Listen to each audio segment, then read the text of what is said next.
हिंदी साहित्य में मैथिली शरण गुप्त का नाम बहुत सम्मान और आदर से लिया जाता है।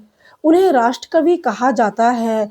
गुप्त जी ने अपनी कविताओं के माध्यम से देशवासियों में स्वतंत्रता, त्याग, बलिदान और सामाजिक सुधार की भावना जगाई। उन्होंने खड़ी बोली हिंदी को काव्य की भाषा बनाकर हिंदी साहित्य को नई ऊंचाई दी। मैथिली शरण गुप्त का जन्म 3 अगस्त 1886 को उत्तर प्रदेश के झांसी जिले के चिरगांव नामक छोटे से गांव में हुआ। उनके पिता का नाम रामचरण गुप्त था, जो धार्मिक और साहित्य प्रेमी व्यक्ति थे। माता का नाम काशीबाई था। गुप्त जी का बचपन साधारण वातावरण में बीता। उन्हें औपचारिक शिक्षा अधिक नहीं मिली, लेकिन उन्होंने स्वयं अध्ययन करके संस्कृत, हिंदी और बंगाली भाषा का अच्छा ज्ञान प्राप्त किया। बाल्यकाल से ही उन्हें कविता लिखने का शौक था और धीरे धीरे वे साहित्य की ओर आकर्षित हुए। मैथिली शरण गुप्त की कविताओं की सबसे बड़ी विशेषता उनकी सरल और सहज भाषा है। वे कठिन शब्दों का प्रयोग नहीं करते थे, बल्कि ऐसे शब्दों का चयन करते थे जो आम जनता को समझ में आ जाए। उनकी कविताओं के विषय थे देशभक्ति और राष्ट्र प्रेम, समाज सुधार और कुरीतियों का विरोध, भारतीय संस्कृति और इतिहास, धार्मिक और नैतिक मूल्य। प्रमुख कृतियां भारत भारती 1912, यह उनकी सबसे प्रसिद्ध रचना है। इसमें उन्होंने भारत की महानता, गौरवशाली इतिहास और स्वतंत्रता संग्राम की भावना को व्यक्त किया। यह कृति उस समय लोगों के लिए प्रेरणा स्रोत बनी।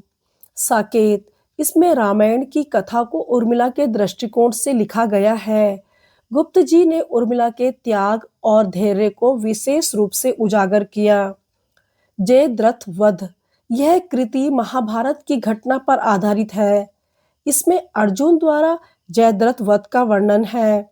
यशोधरा, इसमें भगवान बुद्ध की पत्नी यशोधरा की व्यथा और त्याग का मार्मिक चित्रण है। अन्य रचनाएं पंचवटी, द्वापर, सिद्धराजा, काबा और करबला, शक्ति और क्षमा आदि। गुप्त जी ने खड़ी बोली हिंदी को काव्य की भाषा के रूप में स्थापित किया। उनकी कविताओं ने स्वतंत्रता आंदोलन के समय भारतीय जनता को प्रेरित किया। उन्होंने समाज में फैली बुराइयों, रूढ़ियों और अन्याय के खिलाफ आवाज उठाई। उनकी रचनाएं भारतीय संस्कृति, धर्म और आदर्शों को संरक्षित करती है। महात्मा गांधी ने उनकी देशभक्ति और जग जागरण से प्रभावित होकर उन्हें राष्ट्रकवि कहा। राष्ट्रकवि की उपाधि महात्मा गांधी द्वारा दी गई। पद्म भूषण भारत सरकार द्वारा प्रदान किया गया। साहित्य अकादमी द्वारा भी उन्हें सम्मानित किया गया। वे राज्यसभा के सदस्य भी मनोनीत किए गए थे। मैथिली शरण गुप्त का निधन 12 दिसंबर 1964 को हुआ। उनके निधन से हिंदी साहित्य जगत ने अपना एक महान कवि खो दिया। मैथिली शरण गुप्त केवल एक कवि ही नहीं, बल्कि एक सच्चे राष्ट्रभक्त और समाज सुधारक भी थे। उनकी कविताएं आज भी हमें देश प्रेम, आदर्श जीवन और त्याग की प्रेरणा देती है। खड़ी बोली हिंदी को काव्य की भाषा बनाकर उन्होंने जो योगदान दिया वह अमर है। वे सदैव हिंदी साहित्य के राष्ट्रकवि के रूप में याद किए जाएंगे।